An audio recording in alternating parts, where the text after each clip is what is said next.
Bom, aí acredito que a gente pode fazer a sequência aqui. A única coisa que eu não falei ainda é que a enzima que faz, sabe que é a levedura, e a levedura tem uma enzima que faz a quebra de açúcar, né, de sacarose em glicose e frutose. É a única enzima que ela tem uma, não só, é uma por vez, vamos dizer assim, não. Ela tem outra que faz a quebra da sacarose, desculpa, da glicose ou da frutose, né, das nossas hexoses, nossos açúcares de 6 carbonos, em etanol e gás carbônico, que é a zimase alcoólica. Bom,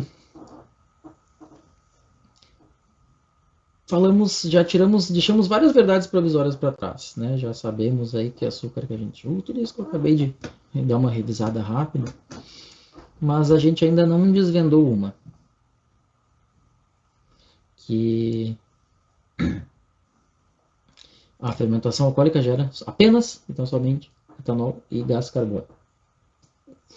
Antes de a gente abordar especificamente essa questão, é importante a gente verificar uma coisa. No caso do pão, esse gás carbônico era importante para fazer o pão crescer. E no vinho, a importância que tem.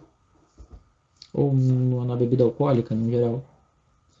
Se ela tiver gás, ele é importante, porque ele pode ser o gás que efetivamente traz a pressão para ela, né? Que traz a característica de gasosa. E é assim que grande parte das cervejas tem um gás de fermentação, pode ser adicionado também, né? Mas no caso dos vinhos espumantes, o gás carbônico é aprisionado num tanque que resiste à pressão, e a pressão que ele tem vem tão puramente do gás carbônico adicionado. Então, ele importa para a gente também. Tá, e quando ele não importa, quando tem um vinho tranquilo, vinho de mesa, um vinho sem gás, efetivamente, é apenas deixá-lo ir para a atmosfera. Inclusive, tem uma certa cobrança aí sobre as vinícolas por pegada de carbono, porque se produz bastante gás carbônico, né? Então, várias vinícolas já estão tentando trabalhar com isso. E há possibilidades de aproveitar esses gás carbônicos aí em bioreatores, com bioalgas e tudo mais. Mas isso ainda é em escala piloto.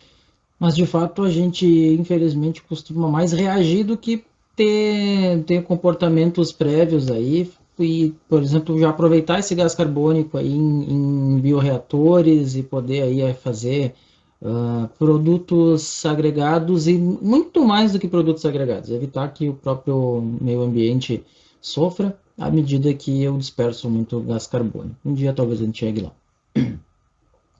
Mas na continuação, e aí que está sob efetivamente nosso alcance, ou precisa estar sob nosso alcance, né? Precisamos, se formos bons técnicos, ter muito controle com uma outra coisa que acontece aqui.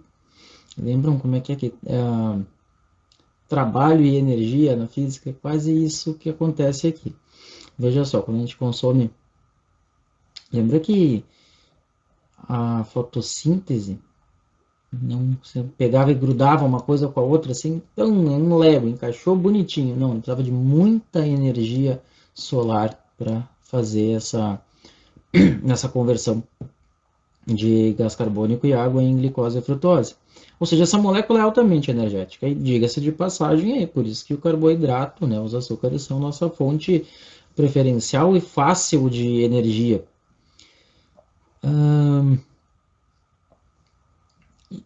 E daí, mais uma vez falando sobre o nosso metabolismo. Energia, trabalho pode ser, né, convertido em energia e mais ou menos isso acontece aqui quando a gente quebra a molécula de glicose em etanol e gás carbônico. A gente libera uma quantidade tremenda de energia em termos de energia térmica. E aí eu estou dizendo que a fermentação forma calor. E calor é bom, é ruim. Bom, quando eu estou fazendo pão, quando o clima é frio, a gente bota o pão na porta do forno para ver se ele cresce mais rápido. Mas é aquela velha história, a gente sempre tem que entender que não precisa ser extremo nas coisas. E que há uma faixa de temperatura que é muito boa para as leveduras, que vai ali em torno dos 15, não, vamos botar um pouquinho mais, vamos botar ali 18 a 32 graus, sendo que quanto mais alta a temperatura, mais ela trabalha. Por isso que os lugares quentes costumam ter o solo mais intemperizado, a matéria-prima, a matéria orgânica, desculpa, mais degradada já em produtos finais, porque quanto mais quente, mais se aceleram reações químicas e bioquímicas e, sobretudo, os metabolismos. É assim em qualquer ser vivo. Ou seja, de um lado eu já estou dizendo que se a temperatura, se tiver variação da temperatura, se dois tanques começarem ao mesmo tempo, um tiver 18 outro 32, o de 32 acaba antes, sem dúvidas, tá? Isso é uma certeza. Mas se eu volto para falar sobre a faixa que elas gostam, essa faixa varia bastante, eu estou falando alguns exemplos ali, assim, de um limite, um intervalo para a gente pensar nisso. 18 a 32, não é calor 70 graus, não é 100. Quanto é o máximo que ela aguenta? Em torno de 35 graus. Em 35 graus, talvez um pouco mais, talvez um pouco menos, ela começa a parar o seu metabolismo, ou seja, para a fermentação, e eventualmente não consegue reatar essa fermentação e para por ali. E aí, se a gente tiver num vinho que tem potencial ali para fazer 13% de álcool, esse vinho tiver ali com 10% e a fermentação parar, esse vinho ficou com açúcar e eu queria que ele fosse seco. Ficou com açúcar porque a temperatura se excedeu e parou a fermentação. Como é que a gente faz para resolver isso? Aliás, forma tanta temperatura? Sim, forma. Aquece mesmo.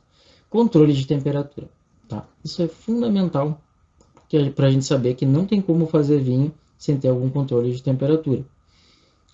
Porque a fermentação é um processo exotérmico, é um processo que larga calor e vai atingir temperaturas limítrofes aqui para o metabolismo da levedura. Tá? Então, não tem como fazer fermentação alcoólica, a menos que não importe que ela não conclua, né, e fique doce, com temperatura, sem controle de temperatura. E só uma outra observação aqui, mas quanto mais quente, não era mais rápido, não era melhor? Bom, primeiro que começa a ter variação no metabolismo, ela começa a fazer outros produtos que a gente não alguns que a gente gosta, outros que a gente não gosta, mas ela varia o perfil de produção de metabólitos dela. E ela tende a produzir pior nos extremos, tanto no frio, por alguns motivos, não está no seu ideal, ela acaba produzindo determinados compostos, e no calor, outros compostos também, porque não está no seu ideal. Só que os do frio normalmente a gente gosta, os do calor nem sempre. Ela começa a fermentar pior e ela começa a se desfazer em um monte de coisas alternativas a gás carbônico e etanol. E aí começa a ser quase tarde para eu contar, né, deixar mais uma verdade provisória para trás e dizer que além de formar gás carbônico, etanol e gerar aí temperatura, ter aí um aumento de temperatura, a fermentação alcoólica gera vários outros metabólitos secundários. E aqui talvez a gente comece a complicar as coisas, tá? Olha a listinha.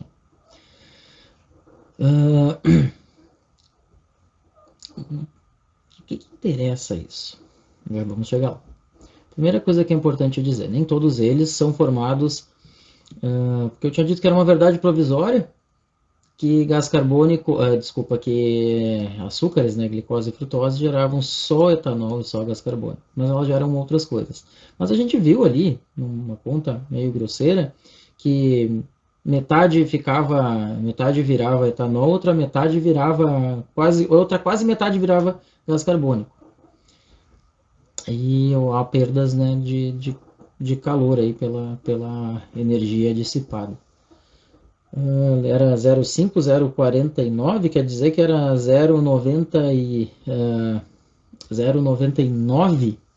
1 grama dava 0,99 desses dois somados aqui.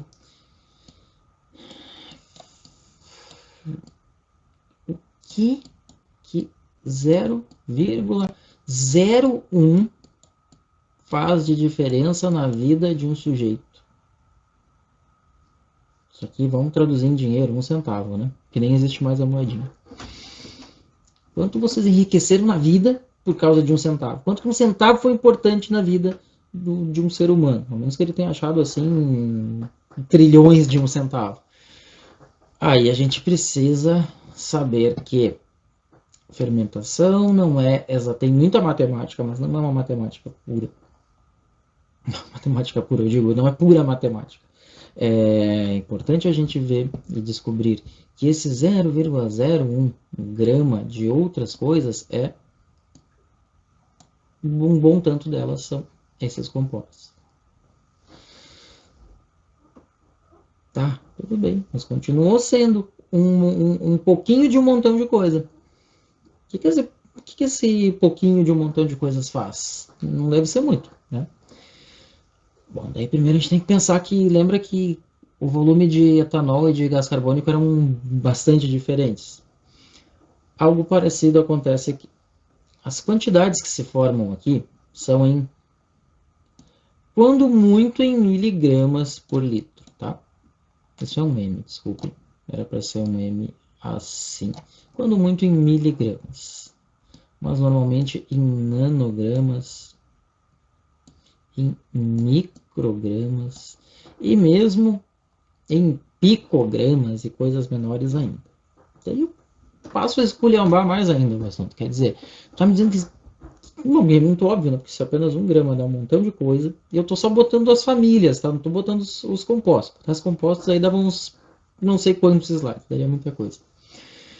Mas 0,01 grama desse negócio todo aí, é claro que isso é sem importância, é óbvio que isso aí daria coisas pequenas, né? Em quantidades que aumentam, e cada vez que eu ponho uma letrinha dessas, eu tô aumentando 3 casas, né? De zeros, para depois da vírgula.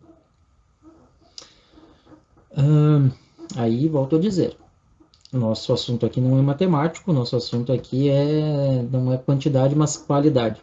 A gente está dizendo que esses compostos em quantidades pequeníssimas são sentidos pelos humanos em quantidades pequenas. E aí eu estou dizendo que grande parte do caráter de aroma de um vinho ou de qualquer fermentado, e mesmo de um destilado, porque vai passar por esse processo depois, sai desses tantos compostos que saem daquele pouquinho de metabolismo, mas que são extremamente importantes. Tá? Esse nada quer dizer muito. É muito importante dizer isso. Nem tudo aqui sai exatamente da transformação aqui de gás carbônico, de glicose, ou frutose em gás carbônico, em etanol, gás carbônico e essas coisinhas. Algumas outras coisas saem da degradação de outros compostos. Mas não disse que a levedura só consumia gás carbônico? Igualzinho a gente consome carboidratos, mas não precisa de vitamina, a gente precisa de gorduras, e a levedura também precisa de outros compostos, e que quando faz a fermentação alcoólica procura eles também. E aí acaba que alguns desses compostos aqui não são exatamente aqui oriundos dessa transformação, mas do metabolismo dessa transformação. Então é importante dizer que se não fosse a fermentação alcoólica, de todo modo, eles não estariam aqui. Compostos que a gente tem. Esse aqui, inclusive, a maior parte dele não é pela, né, pela fermentação, mas não sai desta linha de transformação. Sai de aminoácidos que a levedura precisa para fazer, enfim, manter-se viável enquanto faz a fermentação alcoólica. Mas o principal composto secundário que a gente tem, glicerol. Glicerol é igualzinho glicerina, é a mesma coisa, só muda o nome. Qual é o composto em maior quantidade no vinho? Água. Né? A gente está falando que 85% mais que 85%, 87%, 86%, depende de cada situação, de cada lugar. Quanto mais, basicamente, os dois grandes compostos que tem, né? Água, etanol. Etanol tem 12%, 13%, 14%, aquilo que diz no rótulo. Então, água, etanol, e o próximo composto, glicerol. Glicerol está no vinho em termos de gramas por litro. Tá? Ele importa bastante, tem uma quantidade significativa de glicerol no vinho. Glicerol é um poliálcool. Onde é que a gente encontra glicerol assim na nossa realidade? Glicerina, no sabão, né? Mas também naqueles xaropes, várias vezes eles têm algum poliol. Por quê? Porque eles têm essa característica de ser denso, de ser xaroposo e de ser até mesmo adocicado. O que o glicerol faz no vinho? Ajuda aí a torná-lo mais redondo e ajuda a dar um certo dulçor. Detalhe, glicerol não pode ser adicionado. É fraude? Acontece? Acontece. Por que acontece? Para tentar fazer um vinho ficar mais redondinho, tá? Mas isso é uma coisa que a gente não deve fazer. Se vocês me perguntarem quem faz, eu não vou dizer, porque não é lícito, a gente sabe que faz, né? Mas não é algo correto. Infelizmente, algumas situações dessas acontecem de um jeito que não deveria, porque não precisaria. Não faz falta que tenha glicerol no vinho, mas ele dá um certo aspecto arredondado. E é importante dizer, glicerol é daqueles que não pega na fraude, porque a quantidade é alta e é muito variável. Então, tu não tem como dizer assim, a menos que seja uma coisa muito discrepante, mas daí também não ia sentar bem no vinho a adição de glicerol tão discrepante assim. Não tem como pegar, tá? Estamos desenvolvendo análises para isso, mas o ideal era que não se fizesse. Aí ninguém precisaria. Está sempre reagindo para a falcatrua que se faz, era só não fazer. O que mais que nós temos aqui? Mas o glicerol efetivamente está em grama por litro. Depois nós temos outros poliálcoois também. O próprio glicerol é um poliálcool. Mas coisas que eu acho que são importantes. Outros álcoois superiores. E álcool superior não necessariamente sai aqui da fermentação, mas de outras coisas, de outros eventos conexos. Inclusive da própria ação enzimática de enzimas pectolíticas na casca da uva, aí, não só na casca, mas na verdade no seu conteúdo polposo, para que se quebre as pectinas e faça render mais em líquido. Isso acontece, não precisa só adicionar essas enzimas, como costuma acontecer. Elas estão pela uva, no próprio meio, mas a gente adiciona umas que a gente sabe que funciona garantido, que agiliza o processo, que aumenta o rendimento. E muitas delas fazem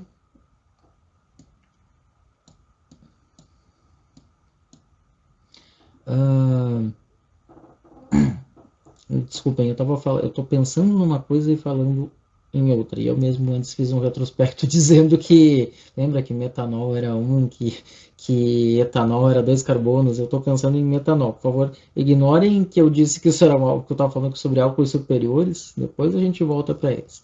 Aparece também, e não é, esse eu deixo mais, não te deixo de fora, não sei por que eu dei esta elucubrada aqui, porque ele não é efetivamente algo que aconteça muito na fermentação, que é a presença do metanol, um álcool de um carbono, que vem principalmente lá da degradação da pectina, e que é bem tóxico em quantidades relativamente baixas, pode causar cegueira, câncer de fígado e mesmo morte.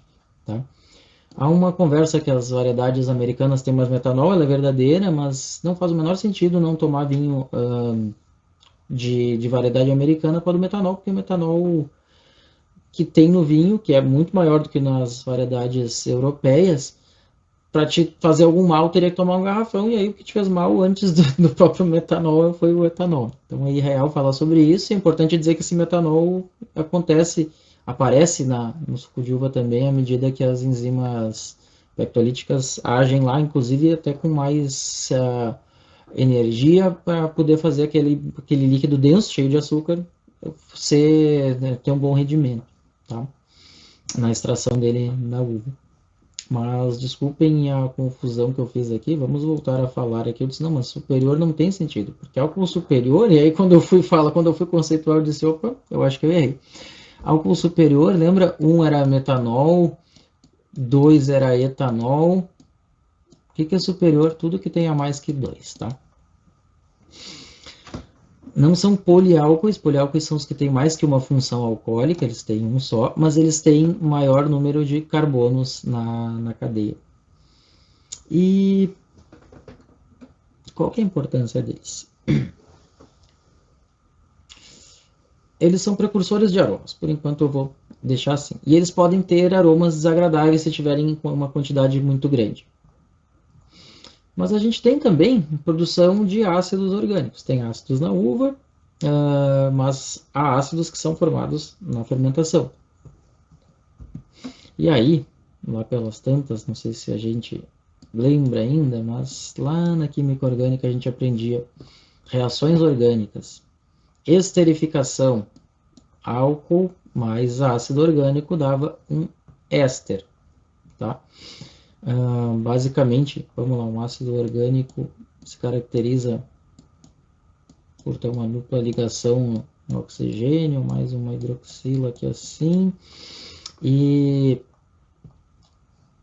quando a gente pega um álcool superior, basicamente o que a gente faz é fazer uma reação de desidratação, perder uma água aqui e grudar a cadeia desse, tudo que estava, digamos, aqui, grudado nesse álcool aqui. Claro, nesse caso aqui, estou falando do etanol, pelo exemplo que eu tinha ali, mas isso acontece com os álcoois superiores também. E aí formam ésteres. Legal, falou bonito, mostrou que sabe química, mas não me disse nada prático ainda. Então, vou dizer para vocês que éster é um dos principais compostos de aroma que tem aí pelo mundo, tá? Porque eles, a maior parte desses aromas que a gente compra artificial normalmente são ésteres, que são substâncias químicas altamente voláteis e aromáticas. Substância química? Tem substância química no vinho? Alguém botou? Não! É simplesmente natural, resultante do próprio metabolismo das leveduras. E à medida que a gente tem álcool e ácido orgânico, a gente tem ésteres que dão aromas. E aí a gente tem que descobrir que grande parte dos aromas do vinho, e sobretudo do vinho branco, onde tem uma desvio, eu falei lá atrás que a temperatura desviava um pouco a fermentação para um lado e para o outro. A fermentação do branco em temperatura mais baixa desvia bastante para a produção de álcoois superiores e, consequentemente, de ácidos, de ésteres, que são compostos bem aromáticos. Por isso que é importante a presença dos álcoois superiores e dos ésteres. E entre os ácidos orgânicos, butírico, propiônico, inclusive se forma em quantidades baixas, e tem um que se forma numa quantidade um pouquinho mais alta. Esse aí está na nossa vida, deve ter passado pela nossa mesa hoje. Acético, que tem cheiro de vinagre. Quero um vinho com cheiro de vinagre? Não. Então posso eliminar o ácido acético, né? Não, não é bem assim. Porque os ésteres, os acetatos, né, que são ésteres de ácido acético, junto com álcoois superiores, com os álcoois superiores, são extremamente importantes para o caráter aromático do vinho. Por isso que a gente tem que ter cuidado. Se eu tiver ácido acético demais, é terrível. Se eu não tiver, talvez faça falta para ter alguns aromas típicos. Tudo em enologia tem um porém, um porquê e um limite possível e bom. Tá? É bem importante a gente pensar nisso. Então, a reação de esterificação é importante da que acontece a partir do ácido acético, então não é exatamente assim, não quero nada de ácido acético, só não quero que o vinho seja um vinagre, mas preciso um pouquinho de ácido acético, que vai aparecer em níveis saudáveis se eu fizer as coisas certas. Depois a gente vai falar sobre ácido acético. Bom, depois a gente tem aldeídos, são intermediários, inclusive, da própria reação de formação aqui do álcool, cetonas. Aldeídos e cetonas, quando a gente são normalmente compostos que conhecidos por dar dor de cabeça em destilado de má qualidade, mas a maior parte das vezes a pessoa tem dor de cabeça porque toma o garrafão inteiro, e aí não há milagre nem qualidade que ajude. Mas só para a gente ter uma ideia, quando eu tenho metanol. Metanol é algo que tem uma molécula menos de carbono, é mais volátil que etanol. Álcools superiores são menos.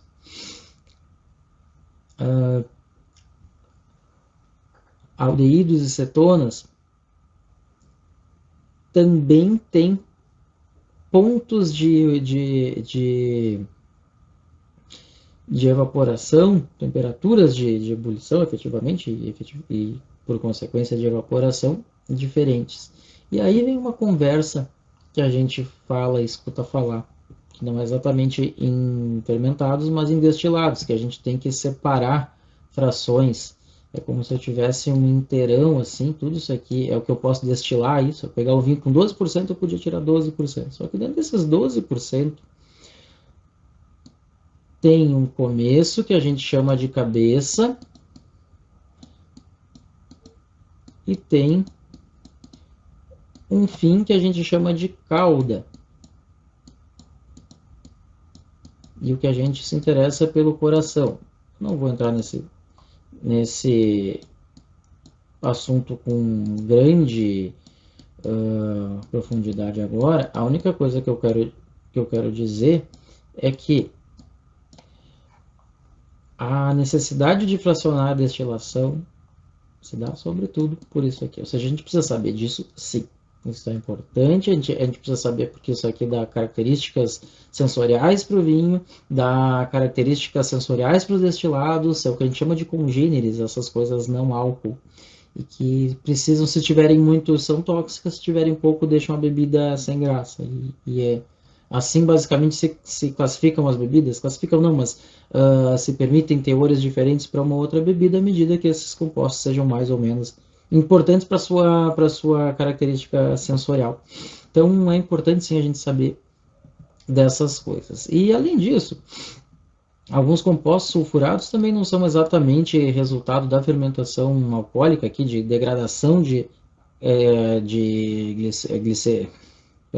glicose em etanol e gás carbônico, mas estão envolvidas aí em reações colaterais, vamos dizer assim, da levedura que acaba fazendo para poder realizar a fermentação alcoólica.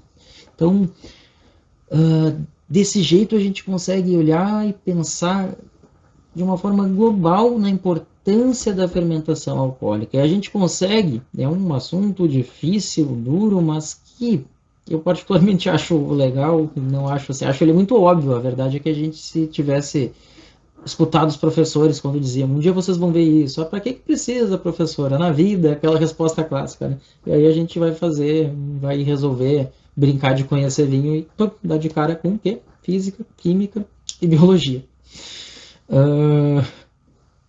Mas de fato, aqui a gente começa a entender por que um branco fermenta a uma temperatura e um tinto a outra. Aqui a gente começa a entender por que determinadas técnicas fazem vinhos muito diferentes de uma mesma uva. Aqui a gente começa a entender por que os micro-organismos fazem diferença.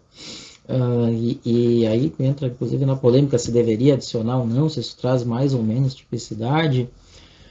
E é sim um aspecto bastante importante, tá? Então, eu falo com muito prazer sobre isso, eu gosto desse assunto e eu tenho ideia, assim, que as pessoas que têm aí, de fato, menos formação aí, bioquímica, química e tudo mais, biologia, vão ter um pouco mais de dificuldade de saber, mas eu acho que é, inclusive, um dos grandes momentos para a gente resgatar tudo que a gente aprendeu aí e descobrir que isso pode ser bom, né? Diferente do que era lá no ensino médio, que a gente tinha que decorar algumas coisas que eram um pouco pesadas.